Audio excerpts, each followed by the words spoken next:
міндетті түрде қойайын деп отырмын. Сұрақтардың біреу көпшілігі Қанеке Димашқа байланысты болып жатыр. Димаш туралы көбірек айтсаңыздаршы деп. Мен сондықтан 3-4 сұрақты жаңа жүйелеп алдым. Құрметті оқырмандар, бұның көпшілігі сіздердің сұрақтарыңыз. Әрине, соның алдында бірінші сұрақ. Мына Димаштың репертуарында әрине қазақтың халық әндері, халық композиторларының әндері ерекше бір трактовкамен жеткізіледі. Жалпы мынау әлемді аралап кеткен дайдидау қазір әлемдегі әрбір құрлықтағы көрермендері, тыңдармандары өте жақсы біледі. Осы идея кімдікі болды? Жалпы дайдидау әні енді қазір бұрын халық ән дедік, қазір Мағжан Жұмабаевтың әні деп айтылып жүр. Дайдидау әнін осылай байқауға салу, меніңше Жас қанатқа бірінші рет шыққан сияқты, Жас қанат байқауында 2010 жылы. 2012 жылы осы конкурсқа осы әнді дайындайын деп Димаш маған ұсыныс жасаған кезде мен оған айтқам, дайдидау деген бұл қарапайым лирикалық ән ғой. Бұл конкурсқа апаруға оның жалпы структурасы келіңкіремейді ғой деп мен оған сенімсіздік танытқанмын кезінде. Сосын ол отыра қалып қағазға түсірді де, мына кіріспе бөлімі мынадай болады, одан кейін шарттау шегі мынадай болады, шешуші тұсы мынадай болады, кредосы мынадай болады деп, сосын бұл енді өзінің сүйгенінен қол үзіп қалған, көз жазып қалған адамның хат жазып отырған кездегі жалпы екі басшының арасындағы әшейін жалпы лирикалық ән емес, мен жаңағыдай өзінің жақсы көретін адамына қол жеткізе алмай отырған жас жігіттің үлкен бір мұң зарын, бір қатты қиналысын көрсететіндей дүние қылып жасағым келді деп айтып, мен сонда да шамалы бір көңілмен қарағам. Сосын жаңағы Бақытбек досымызға ағасына барып, осылай жасағым келеді деп структурасын көрсеткен Димаш. Сосын екеуі отырып, жаңа структураның негізінде мына жерде домбыра болады, мына жерде қыл-қобыз болу керек, мына жерде тағы да басқа, мына жерде шарықтау шегі болады, мына жерде дауысты көтеруім керек деп отырып, жазып, аранжировкасын жасап, біздің студияда орындап берген кезде мен риза болып қалғам, таңғалып, осындай әнді осындай әдемі деңгейге жақсы жеткізгендер үшін.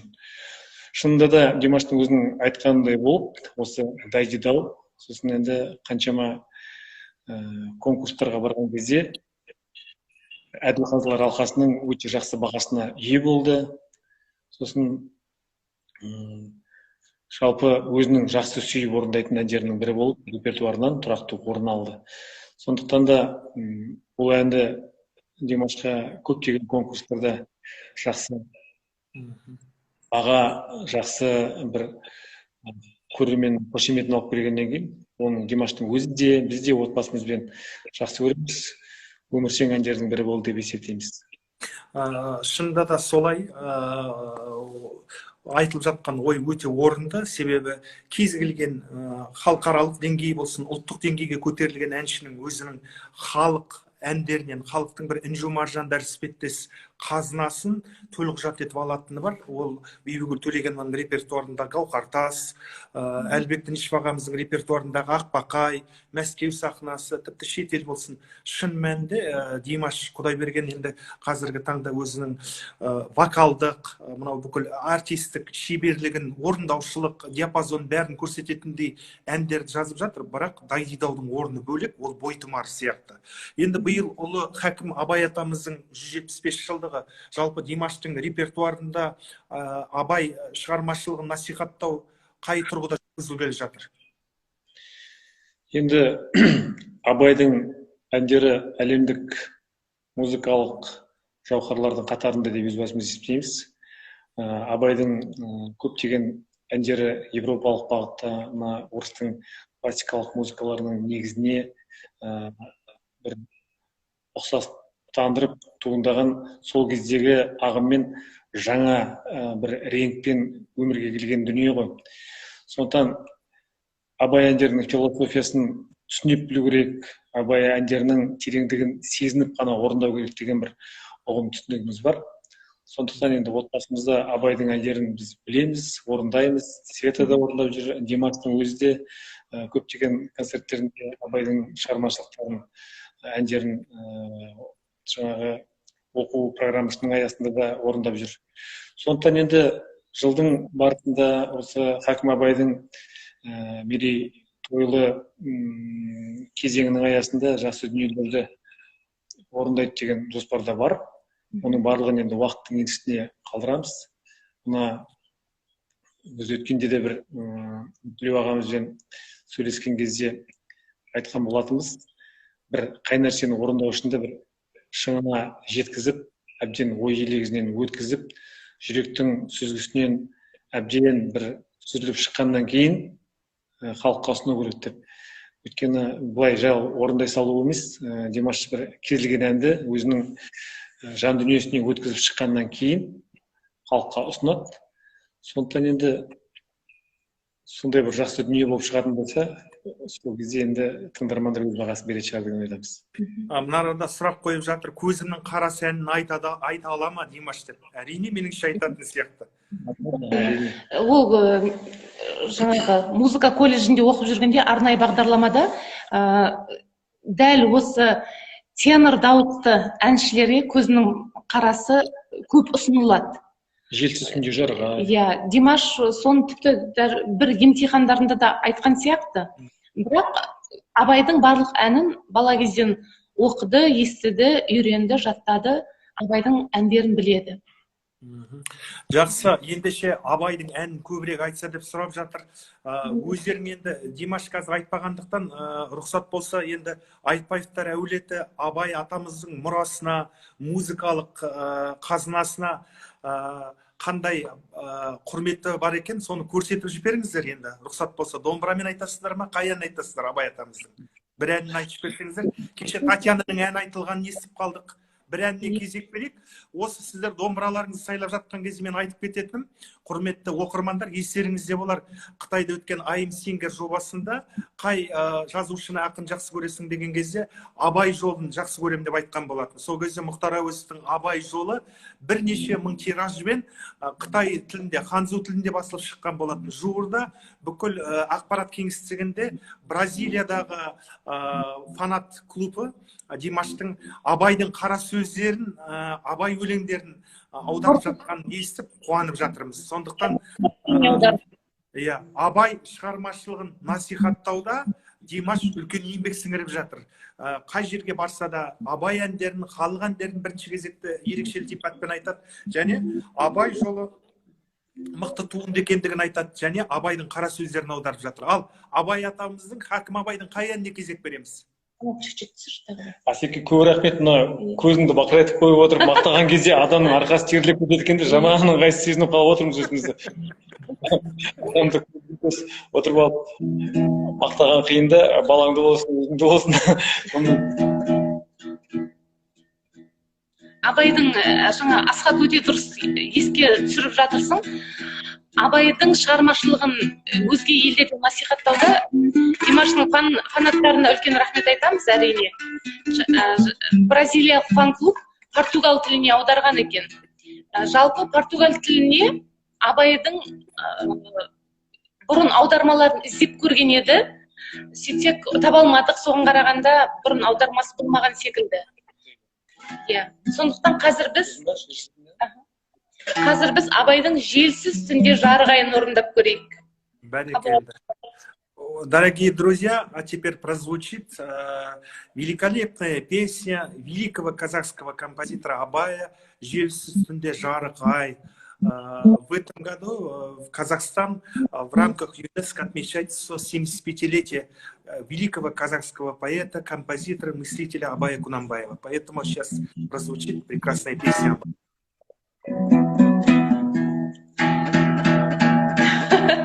Домбыраның бұрауы кетіп қалып жатыр. Желсіз түнде жарық ай, сәулесі суына дірілдеп, ауылдың жаны терең сай, тасыған өзен ауылдың жаны терең сай тасыған өзен төрелде.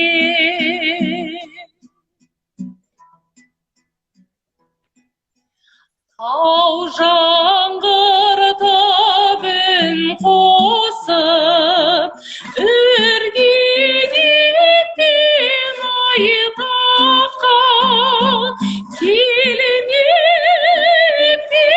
менің жол тосып, жолы болған аулаққа келмеп менің жолы тосып, жолы болған аулаққа. Бәрекелді, көп рахмет. Осы Абайдың әндеріне қатысты тағы бір қызық болсын, бір естеліктер айта өтейін. Айта берші бері ғой. Мен оқуға түскен кезде музыка факультетіне, Жұбанов атындағы өңірлік университет. Сол кезде университет ректоры болып Мұхтар Ғалиұлы Арынов деген кісі болды. Бәрекелді. Абайдың қайтадан шығармашылығының қайтадан бізге кең насихатталып оралуына өте үлкен еңбек еткен кісі. Бұл кісі менен жаңағы Абайдың әндерін білесің бе деп сұрады. Мен сол кезде дәл осындай бір 2 шумағын айттым да, 3-ші шумағын айтпай қойдым. Сол кезде бұл кісінің бір қатты ескерткені бар. Абайдың әндері, Абайдың өлеңдері қанша шумақ болса, соның бәрін орындауға тырысыңдар. Себебі ол соны қажет етеді. Оның бір шумағын жұлып тастасаң, бар әдемілігі қалып қояды деп. Жаңа өзім осы жер үстінде жарғайды айтып отырмын, бірақ 3-ші шумағы бар ғой, қалың ағаш жапырағы сыбдырлар. Көрінбей жердің топырағы құлпырған жасыл жер жүзі. Соны айтпай өзім ана кісінің өмір бойғы үйретіп кеткен жаңағы ұстанымы ғой. Өзім қысылып отырмын да соны. Эфирдің уақытын енді көп алмайық деп енді қысқартып айтып жатырмыз ғой әндерді. Сондықтан да бізде жалпы енді жаңа біз Димаштың репертуары туралы қозғап жатырмыз ғой. Дайдидау туралы өте жақсы пікір айттыңдар.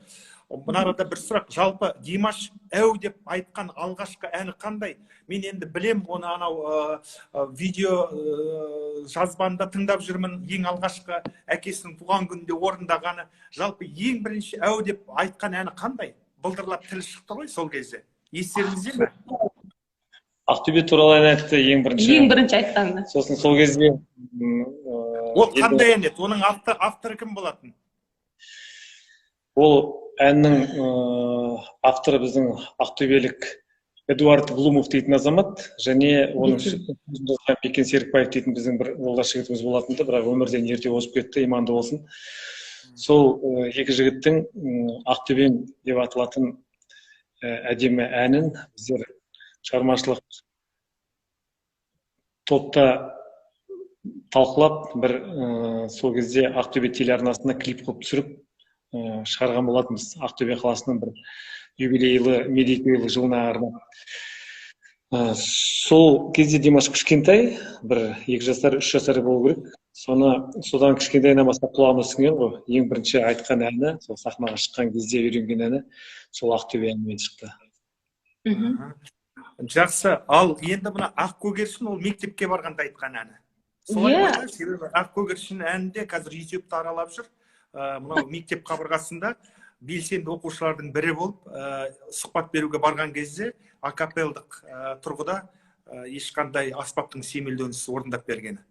Енді мектепте көптеген нәрсеге үйретеді ғой. Сол сияқты ән сабағында балаларға көптеген жақсы патриоттық бағыттағы, көптеген танымдық бағыттағы әндерді көп үйретіп, сол Ақкөгершін сол кезде енді көптеген балалардың жүрегінен орын алған болса керек. Мектеп бағдарламасында мектеп бар. бағдарламасындағы бар дүние. Иә, жұбаныштың әні. Жаңағы біздің даңқты жерлесіміз профессор, академик, композитор Ахмет Имановтың бейбітшілікке үндейтін әдемі әні ғой. Сол кезден бастап енді ұстаздардың берген тәлім тәрбиесі жақсылыққа, қуанышқа, бейбітшілікке үндейтін ән болғаннан кейін сол кездегі балалардың барлығы да айтып, оның ішінде әрине Димашты оның репертуарына енгізген болады. Қанат, Света, осы арада тағы бір сұрақ. Енді ең алғашқы байқауға Димаш 6 жасында қатысқан екен. Ол 2000 жылы өткен Айналайын халықаралық балалар шығармашылығының фестивалі 6 жасында шыққан. Енді одан бері мен санамалап қарасақ, 30 бен 40-тың арасында жығылады екен. Оның ішінде республикалық байқаулар бар, аймақтық байқаулар бар, және халықаралық деңгейдегі бірнеше ән байқаулар мен фестивальдар бар.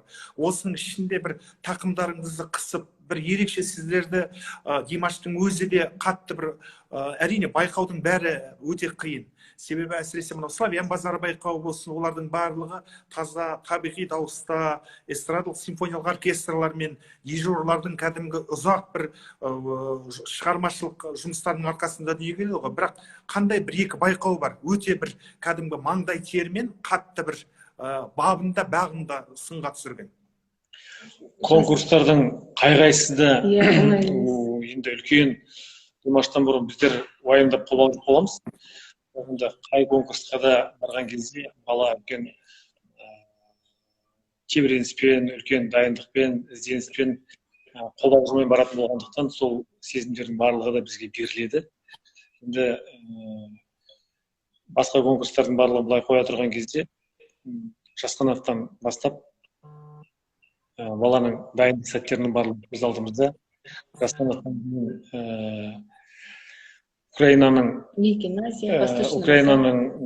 Ялтасына барып, сол жердегі шығыс базары конкурсына қатысты. Ол кезде де одан кейін Майкен Азия, Қырғызстандағы Шолпан Ата қаласына барып, сол жерде үлкен халықаралық конкурс. Одан кейін ортасында Европаның неше қалаларында студенттік кезеңде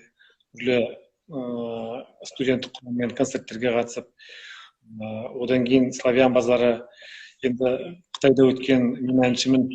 Бұның барлығы да біз көз алдымызда өткеннен кейін бүкіл конкурсына біз Света екеуміз барлығына да бірдей барып қатысып, көзбе-көз көргеннен кейін әрбір сәт, әрбір қобалжулы кезең, әрбір уайымдаған сәттеріміздің барлығы есімізге өшпестей болып жазылып қалған. Сондықтан да біреуі қобалжитын сәт болды, біреуі оңай болды дейтін емес. Қай-қайсысы да үлкен жауапкершілікпен қарап, соның бір жақсы тілегеннен кейін барлығы да әрқайсысы бүгін шегесіне дейін есімізде сақталып қалды. Өте жақсы, меніңше жауап та өте жақсы. Енді менің ұққаным сонда әрбір фестиваль, әрбір байқау Димаштың кәсіби тұрғыда өсуіне бір-бір баспалдақ болды дейсіздер ғой. Әрине, әр көзқарақты тыңдарман, оқырман көріп отыратын болар. Димаштың Жасқановқа қатысқан сәтінен бастап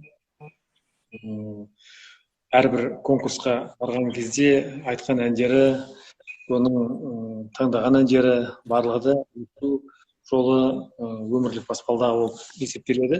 Сондықтан әрбір сахнаға шыққан сайын, әрбір концертке шыққан сайын, мысалға кешегі өткен концертке деп қарау емес, мысалға Димаш әрбір концерті болатын кезде, қазіргі жеке концерттер өтіп жатқан кезде бүкіл шығармашылық топтың адамдары, Димаштың өзі, біздер барлығымыз үлкен қобалжуды, үлкен бір уайымды бастан кешіреміз. Концерт басталып, аяқталып болғанға дейін соның бір енді үлкен жауапкершілік қой. Сондықтан да әрбір өткен концерт, әрбір қалада өткен концерт барлығы да жүрегімізге өшпестей болып жазылып қалады. Сондықтан енді осы сәтте біздің жасап жатқан концерттерге, Димаштың шығармашылығына үлкен сүйіспеншілік білдіріп келіп отырған барлық тыңдармандарға үлкен алғысымызды айтқымыз келеді. Өйткені тыңдарман болмаса, өзіңді бағалайтын көрермен болмаса, ол концерт кімге керек болар еді. Сондықтан бүкіл конкурстарда да, бүкіл концерттерде де қошеметін көрсетіп, жақсы ықыласын сездіріп отыратын тыңдарманның арқасында шығармашылығынан өседі. Димаш сол өзінің тыңдармандарының үлкен махаббатын да ретінде қашанда жақсы сезінеді, сол арқылы қанаттанады, өседі, өнеді, өркендеп келе жатыр. Енді жалпы мынау алғашқы сол жас қанат сияқты мынау үлкен байқаулар ғой, ол да кәсіби байқаулар біздің еліміздегі. Сол байқауларға шыққан кезде әрине сол кездегі тыңдармандар да, музыка танушылар да мынау ән салуындағы классикалық, академиялық, эстрадалық вокалды өте тап басып айтты, таза дауысын айтты. Жалпы Қанат Света, қазіргі Димаштың осы соңғы 4-5 жыл шығармашылығында ән орындауда әртүрлі стильдерді, бағыттарды байқаймыз. Әмбебаптық, яғни рок айту болсын, тіпті кейбір кезде блюздің бір элементтерін қолдану болсын, джаздың бір иірімдері болсын. Жалпы қалай, бұл саналы түрдегі өздеріңіздің дүниелеріңіз бе, әлемдік деңгейде өнер көрсетіп жүргеннен кейін, әлде жан дүниесіне жалпы қандай стильдер жақын, қай бағыттар жақын? Жалпы өнер адамы бір шебер адам айтқан кезде бір әннің бір ғана стилін емес, бірнеше жан-жақты стилін бойына сіңіре алатын болса, енді ол үлкен шеберлік деп есептеуге болады, соған ұмтылу керек. Сондықтан енді мүмкіндігінше мен осы бағытта ғана ән айтамын, мына бағытта ән айтпаймын деген нәрсемен шектеліп қалмасақ екен деп Димаш өзі ұмтылады.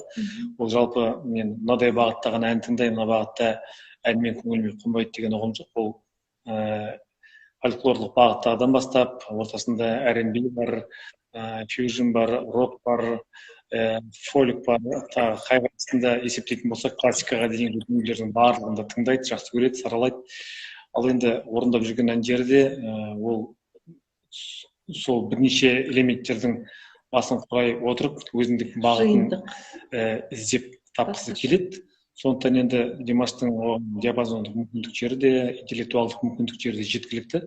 Сондықтан енді қазіргі орындап жүрген әндердің барлығында ол ешкім оған таңбайды. Ол өзі не айтқысы келеді, қандай әнді орындағысы келеді, сол бағытты іздене отырып, өзіне ұнаған дүниені жарыққа шығарады, өзіне ұнаған дүниені сол халыққа, сол өзінің жүрегінен қалай өтті солай ұсынады.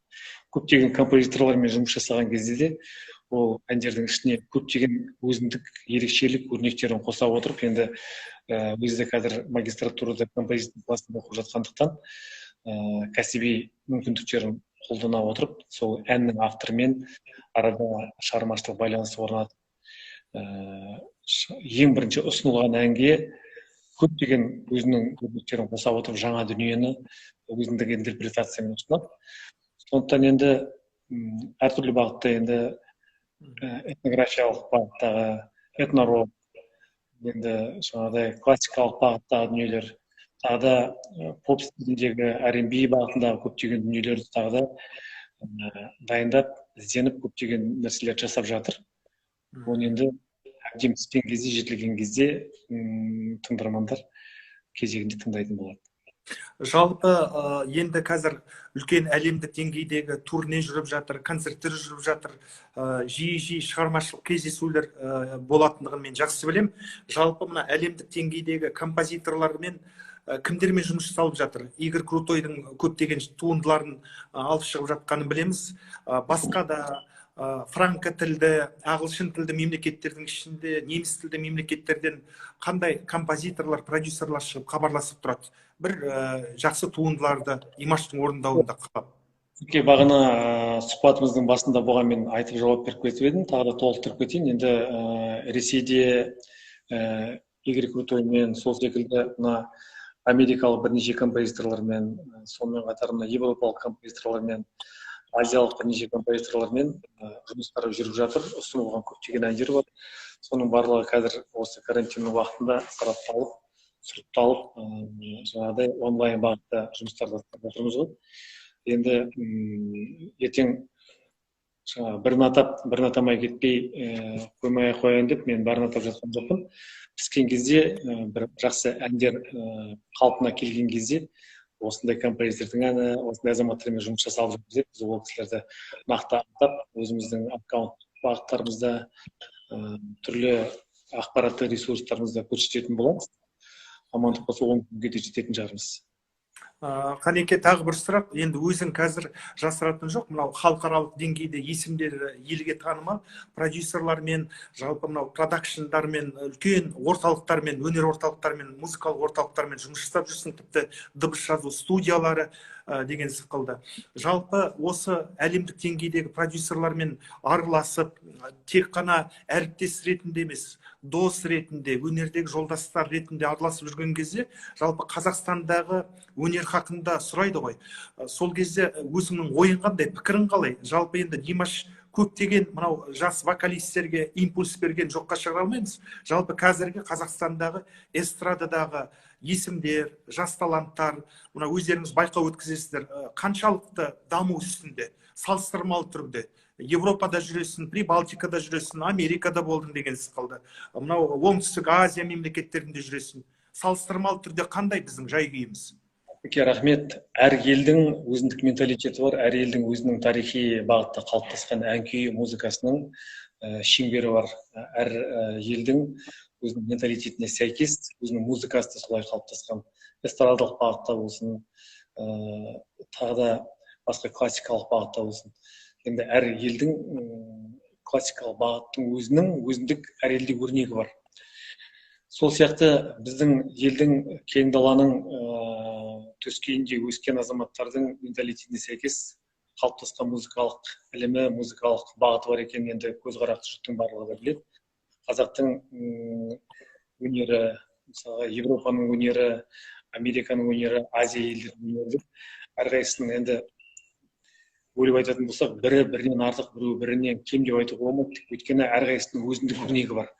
Әрқайсысының өзінің керемет жауһар туындылары бар. Соның ең жақсысын бойға жинап біліп ала білу керек деп есептеймін өз басым. Адамның қарым-қатынастарда көптеген шетелдегі әріптестермен жұмыс жасаған кезде, көбінесе қарым-қатынас жасаған кезде әріптестік, достық, жолдастық негізде сол шаралардың өтіп жатқандығы көңіл қуантады. Көптеген елдерден көптеген нәрсені үйренуге де болады. Көптеген елдердегі азаматтарға ойымыздағы білгенімізді біліп бөлісуге де болады. Сондықтан енді осы сұрақтың төңірегінде жаңағы біздің еліміздегі өркендеу қандай деп айтатын болсақ, біздің қазіргі өсіп келе жатқан жастардың арасында әлемдік музыканың ең жақсы сәттерін бойына жинап, өркендеп, болашағынан үміт күттіретін жастарымыз өте көп, сол қуантады. Өйткені қазір ақпараттық кеңістіктің шеңбері жоқ заман. Әлемдік музыкалық жауһарлардың барлығынан көріп үйренуге толық мүмкіндік бар заман. Қазіргі жас толқын балалардың ішінде ән орындау шеберлігіне қойған бір ешқандай бір шектеу жоқ, шеңбер жоқ. Мына өсіп келе жатқан 12, 13, 14, 15 жастағы балалардың алға қойған амбициялық мақсаттарын көріп отырып, мен бір жағынан сүйсінемін, екінші жағынан кәдімгі таңғаламын. Біздің заманымызға қарағанда қазіргі балалардың ой өрісі, интеллектуалдық деңгейі көш ілгері. Яғни заман оза келе балалардың ой өрісі де озу керек, асқақтау керек. Сол кезде ғана эволюция, даму болады. Енді қазірде қарап отырсақ, біздің еліміздің болашақтарының, біздің еліміздің ғана емес, бүкіл әлемдегі өсіп келе жатқан ұрпақтардан көптеген жақсы дүниелерді күтуге болады. Болашақта енді қазіргі өскелең ұрпақтың информацияның ең кеңістік тереңінен өздеріне қажетті дүниені жинап алған, болашағынан үміт күттіретін жастарымыз, бір 20 жылдан кейін, 30 жылдан кейін тіптен адамзаттың өркендеуіне үлкен үлес қосатын жақсы дүниелер жасайтындығына шүбәм жоқ. Сондықтан біздің еліміздің, оның ішінде біздің балалардың өсіп өркендеуіне толық мүмкіндік бар. Олардың дамып жетіліп келе жатқан істерін көріп қуанышымыз шексіз. Сондықтан болашағымыз балаларымызға жалпы еліміздегі, жалпы әлемдегі зор деп үлкен сеніммен қарауға болады деп ойлаймын. Енді бір сұрақ, мынау енді өнер әлемінде мынау Франциядан болсын, Ресейден болсын, Белоруссиядан болсын, көптеген әріптестермен әңгімелескен кезде, сырласқан кезде, сұхбаттасқан кезде бірінші кезекте айтатындығы әрине Димаштың шығармашылығы, Димаштың бір құбылыс екендігі. Енді сол менің әріптестерімнің бір сұрағы бар. Ол Димаш туралы арнайы фильм түсіріле деген. Себебі жасыратын жоқ, әлемдегі кез келген өнер шебері, ол музыкант бола ма, ол вокалист бола ма, ол актер бола ма, режиссер бола ма, әлемдік деңгейде өнер көрсетіп жүрген адамның, мынау жан жағына өзі бір мотивация беретін адамның өмір жолы туралы, шығармашылығы туралы бала кезден бастап көркем фильмдер түсіріледі. Осындай дүниелер жасау бар ма? Жалпы сұраныс түсе ме әлемдік деңгейдегі режиссерлардан? Рахмет, ондай бірнеше ұсыныстар түсті, бірақ енді Димаштың өзі айтады, мен бар болған 25-тегі адамын, мен соншалықты не тындырып тастадым қазір, жұртқа бір мен туралы кино түсіретіндей. Мен бір ең болмағанда сахнада 10 жыл жүрсем екен, кәсіби сахнада, содан кейін халыққа айтатын ойларымның барлығы орнықты болса екен, сол кезде жасақтауға болар еді. Тапқан енді ол менің тарапымнан сондай келсе қою, енді онша әдептілікке жатпайды деп есептейді, мен де солай ойлаймын. Амандық болса, көптеген концерттік турнедегі жасалып жүрген шаралардың барлығы да түсіріліп жүр, оның барлығы болашақта қолданылатын болады. Енді болашақтың еншісінде тап-қазір емес, ондай Димаштың өз жөнінде болмаса, Димаштың өзі бір фильмге түссе деген көптеген ұсыныстар да түседі. Бірақ енді оны да көреміз болашақта. Тап-қазір енді болдым, бәрін мен туралы көрсетіңдер, мен туралы фильм түсіріңдер дейтін заман емес. Өйткені шамалы адам бір жақсы жетістікке, үлкен бір биік деңгейге жеткеннен кейін бұл мәселені қозғауға болады. Өте дұрыс жауап меніңше. Енді әрине мына Ариана деген оқырманымыз жазып жатыр, фильмді асынып жатыр, сериал түсірсінші деп. Көп сериалы болғанын қалдап жатыр. Себебі енді жасыратын жоқ, қазіргі көрермендердің де деңгейі өскен, олардың мынау вокалды, әнді қабылдау психологиясы да өзгерген, жалпы жыл сайын өзгеріп келе жатыр ғой, өсу үстінде ғой. Сондықтан менің ұғымда көрермендердің көкейінде де бір сондай бір продюсерлік бір шешімдер болады ғой. Мысалға, атақты Джексондардың отбасы туралы есіңде болса, бірнеше ағайынды отбасымен аралап жүрген кезде фильм түсірілген болатын баяғыда. Ол кезде олар бірнеше ағайынды балалар. Меніңше осындай сұрақтан туындайтын болар. Бір жағынан көрермендерді тарту және көрермендерге өзінің бір балалық кездегі арманы туралы, жалпы өзін айналасын қоршаған ортасы туралы көрсету бағытында болар. Меніңше ойлаймын, ол жаңа өзің айтып отқандай болашақтың еншісінде. Мына арада Света сенен қайта-қайта ән сұрап жатыр. Енді қарап үлгеріп отырсың ба, үлгермей отырсың ба? Кейін қосылған көрермендеріміз болар. Тағы бір ән сұрап отыр. Себебі 10-15 минуттан кейін біздің тікелей эфиріміз аяқталады.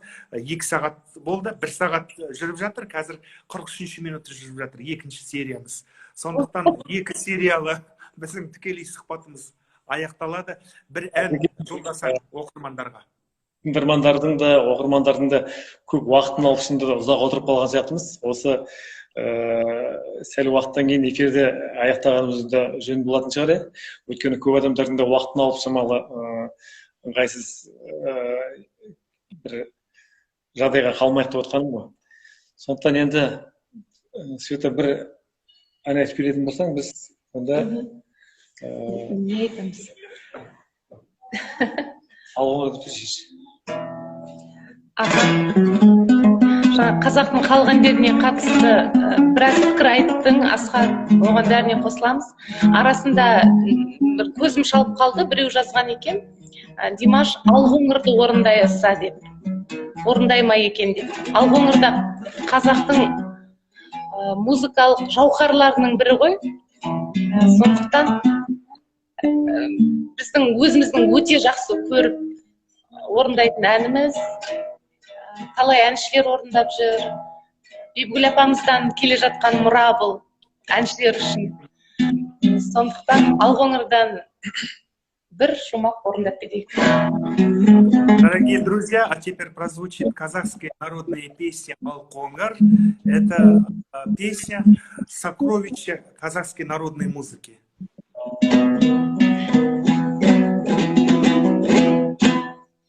еркем айдан егерсің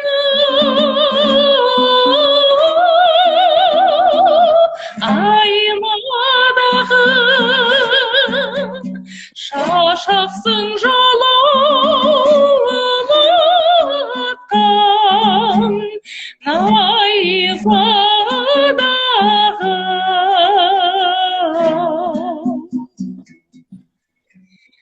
жаратқан боз жырғатайып сылаң қағып бейуақыт сейілге шық жайнадағы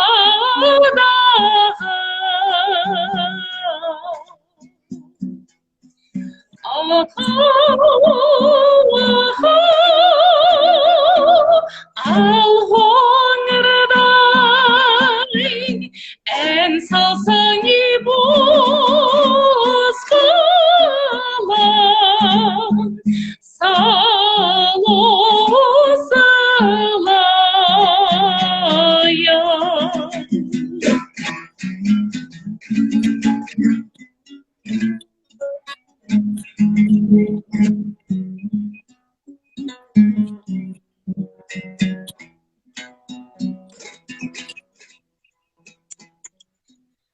жазайын ақ қағазға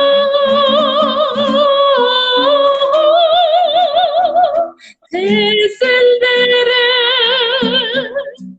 еркеге сөз сөйлейін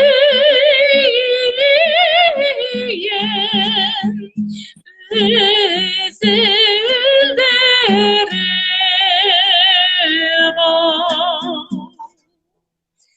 отырған оңашейде мәслихатпен қалқаның екі көзін сүзілдіріп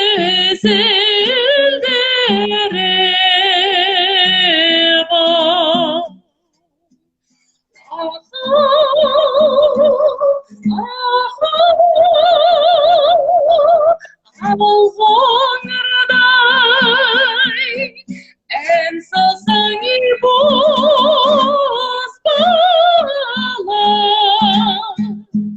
сал осылай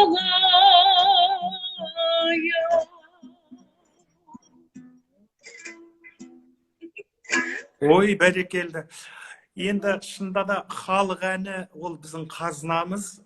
Мен ойлаймын, бүгін карантинде отырған ағайындар, әсіресе үлкен кісілеріміз осы жаңа риза болып жатыр, пікірлерін жазып жатыр, әнін тыңдап отырмыз деп. Жалпы Қанеке, Света, енді мынау екеуіңіз де кішкентай бала кездеріңізден қазақтың әдебиетіне сусындап өскен жандарсыңдар ғой. Қазіргі мына карантин уақытында жалпы отбасы болсын, өсіп келе жатқан біздің жас ұрпағымыз болсын, қандай әдебиетті оқыған дұрыс, қандай пікір білдіреріңдер, және өздеріңіз қандай кітап оқып жатсыңдар? Енді кітапты өте жақсы көреміз. Света да, мен кешеде Нұрқанмен сөйлескен кезімізде айтқанбыз. Колин Маккалоудың «Поющие в терновнике» деген кітабын бұрын демей оқығанмын. Соны кешеде қайтадан есіме түсіріп, тағы да бір бала кезеңдерге ой саяхатын жасап қайттым. Мына бала кезімде өзім қазақ тілді Тыныбай Нұрмағанбетов, Әзілхан Нұршайықов сияқты жазушылардың кітаптарын жақсы көріп оқитынмын. Бауыржан Момышұлының «Ұшқан ұясын». Енді сонымен қатар Роллан Сейсенбаевтың кітаптарын, Мұхтар Әуезовтің, Ғабит Мүсіреповтің шығармаларын, Мұхтар Мағауиннің шығармаларын көптеген енді жастарымыз оқитын болса, қазақы мінез, қазақы психологияның барлығында, көптеген тарихтың қатпарлы беттерінде ойына сіңіруге толық мүмкіндіктері бар. Сонымен қатар енді әлемдік классикадан Виктор Гюгоның, Марк Твеннің шығармаларын енді қазіргі көптеген жастарымыз оқып жүрген болар, оқуға әлі үлгермеген балалар іздену оқитын болса, енді көптеген әлемдік жауһарлардың барлығын бойына жинау мүмкіндіктері бар. Енді сонымен қатар жаңа айттық қой, тарихи бағытта түсірілген көптеген сериалдық киноларды шынайы оқиғаға негізделіп жасалған дүниелерді жақсы көріп қараймыз. Сөйтіп карантиніміз бір мағыналы, әдемі өтіп жатыр деп есептеймін өзім. Негізі жаңа қандай не нәрсе оқу керек қазір карантин кезінде балаларға деп айтқаннан кейін мен өзім балалық шағымнан бір естеліктер айтып жүрмін. Мектепке барғанша мен де ата әжемнің қолында өстім. Сол кісілердің бүкіл әңгімелерін тыңдап, ертегі аңыздарын тыңдап, сол қанатқа айтамын, мен мектепке барған кезде мектептегі алғашқы ауыз әдебиетінен берілетін бағдарламалардың барлығын мен біліп бардым. Маған Ертөстік, Керқұлақ, Кендебай болмаса Алтанов батырдары, олардың біреуі де мектеп бағдарламасында ондай қиын болған жоқ, себебі оның барлығын үйреніп, үйден естіп бардым. Қазіргі кезде біз осы үрдісті кішкене жоғалтып алып тұрмыз. Балаларға ертегі айту өте тіпті қалып қойып ұмытылып бара жатқан дәстүр болып тұр. Сондықтан ата әжелер осыны қолға алу керек деп ойлаймыз. Әлі күнге дейін жаңа атамның ертегі айтқан кезде ертеде ешкі жүні бөртеде, қырғауылы қызыл екен, құйрық жүні ұзын екен деп бастағанда, сонымен ойлайтынмын, қырғауыл деген қандай дүние, неге ол ұзын деп. Сол осы күні ойлаймын, өте дұрыс дүние деп. Сондықтан халық ауыз әдебиетін оқысын, батырлық жырларды оқысын деп, әлемдік деңгейдегі дүниелерді, онсыз да интернеттік кеңістіктің арқасында балалар бәрін біліп көріп жатыр. Бірақ осы жағына көп көңіл бөлсе, аңыз әңгімелерді айта отырсақ, ертегі айтсақ, бірақ қазіргі балалардың психологиясымен біздің ұлттық ертегілеріміз кейде қабыспай жатады. Мен өзім осы Мансұр мен Раушанға бастап айтқан кезінде, кішкентай кездерінде көп ертегінің психологиясын түсінбейтін, неге деп сұрақты көп қоятын. Сондықтан халық ауыз әдебиеті, Қазақстан жаңағы жазушыларын көбірек оқысын деген ұсыныс айтқым келеді.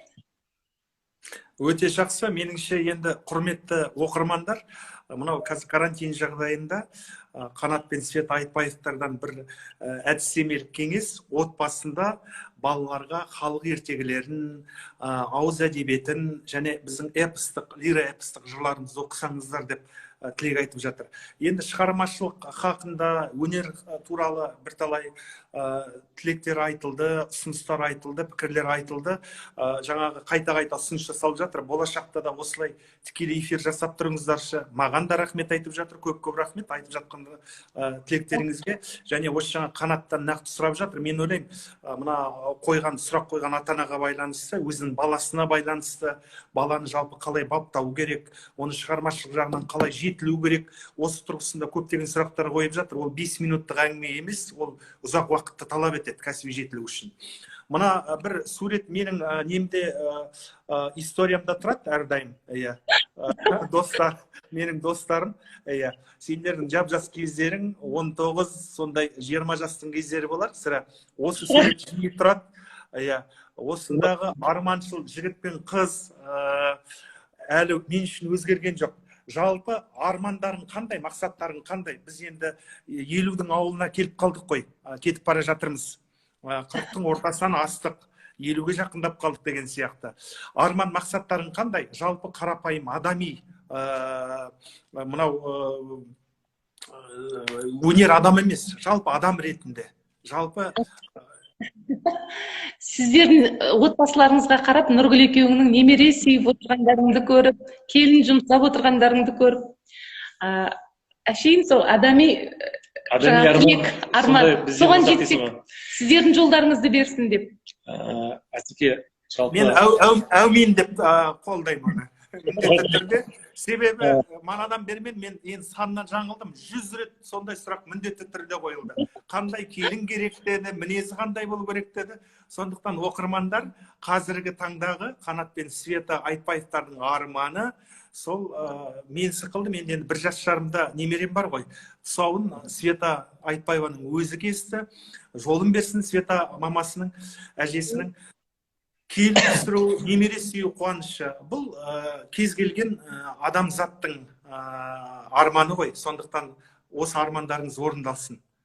Рахмет. Әсекешінде де армансыз адам қанатсыз құспен тең екендігі белгілі ғой. Адам қай нәрсені де армандау керек. Мен өзім жалпы эмоцияның жақсы бір эмоционалдық шығармашылық адамдардың ортасында жүргеннен кейін арманшыл адамдарды көп көремін. Өзім де сол арманшыл адамдардың бірімін. Адам жақсы нәрсені ойласа, жақсы нәрсені айтса, жақсы нәрсені армандаса, соған қол жететіндігіне менің көзім жетіп келе жатыр. Сондықтан да бүкіл адамзат баласын біздің тыңдап отырған бүкіл тыңдармандарымыздың барлығында да жақсы нәрсені армандайық, бір аффирмация жасайық, жоғарыға бір жақсы позитивті ой жіберейік. Сол кезде біздің ойға алған мақсаттарымыздың барлығы да орындалады деп айтқым келеді. Бүкіл отбасыларға Света екеуміздің атымыздан тек қана жақсылық пен қуаныш тілейміз. Аспанымыз ашық болсын, жарқын күндеріміз мол болсын, бүкіл елдерде тыныштық болсын, алға қойған армандардың барлығына да қолдарымыз жетсін деп тілегім келеді. Мына жерде барлық пікірлерді оқып отырмыз. Пікірлеріңіз үшін, сондай керемет көңілдеріңіз үшін, жақсы тілектеріңіз үшін біздерге, біздің отбасымызға, Асхаттың отбасына, бәріңізге көп рахмет айтамыз. Жауап беріп үлгермей жатқандығымыз үшін кешірім сұраймыз, бірақ бәрін оқып көріп отырмыз. Көп рахмет. Осы орайда өзіңе рұқсат болса, бүкіл тыңдармандарға алғыс айта отырып, мына эфир сөніп қалмай тұрған кезде сау бол тілегімізді айтып, жақсы күндерде кездесейік деп қоштасайық. Жақсы, көрермендердің бір ғана мана бұйымтайы, үлкен тілегі, ол Димаштың бір осындай тікелей эфирге шығып сұхбаттасу туралы болып жатқан. Сондықтан онда біз алдағы аптаға қарай ақылдаса кеңесе көрерміз. Уақытына байланысты, себебі жаңа айтылды, үйде болғанмен де бір өзінің ойлары бар деп. Қанеке, Света, өте жақсы тілек айттыңыздар, әсіресе арман туралы. Әрбір адам арманын аялай білсе, Димаш секілді сол үлкен биіктерге шығатынына біз сендіргіміз келеді, және осы сәтті пайдалана отырып, екеуіңізге бүгін уақыт тауып шыққандарың үшін тікелей эфирге Нұр Сұлтан қаласының әкімдігі, осы тікелей эфирді ұйымдастырушы мәдениет басқармасы, жалпы бүкіл ұйымдастырушылардың атынан мыңда бір алғысымызды айтқымыз келеді. Отбасыларыңыздың түгел мақсаттары, мұраттары орындала берсін, аман есен болайық, жақсы күндерде жолығайық. Рахмет үлкен. Жақсы күндерде кездесейік. Құрметті оқырмандар, енді ертең дәл осындай кешкі уақыт 7-де біз Қазақстанның еңбек ері, Кеңестер одағының халық артисі Асанәлі Әшімовпен осы арада эфирде сұхбаттасамыз. Дорогие друзья, завтра у нас состоится встреча на прямой эфире. У нас в прямом эфире гость, заслуженный человек, народный артист Советского Союза и Казахстана, герой труда Казахстана, известная выдающаяся личность Казахстана Асанәлі Әшімов. Завтра у нас будет в гостях в прямом эфире. Завтра 7 часов. Рахмет, сау болыңыздар. Көп рахмет. Сақтап қоямын. Обязательно буду сохранить наш прямой эфир. Всем добра, счастья. Огромное спасибо гостям. Я только что посмотрел, увидел, что нас приветствовала Россия, Иркутск, Якутск, Минск, Киев, Казань, Узбекистан, Казахстан, Турция, Израиль, Франция, Мексика. Всем огромное спасибо, уважаемые гости. Всего самого наилучшего. Жақсы күндерде жолығайық.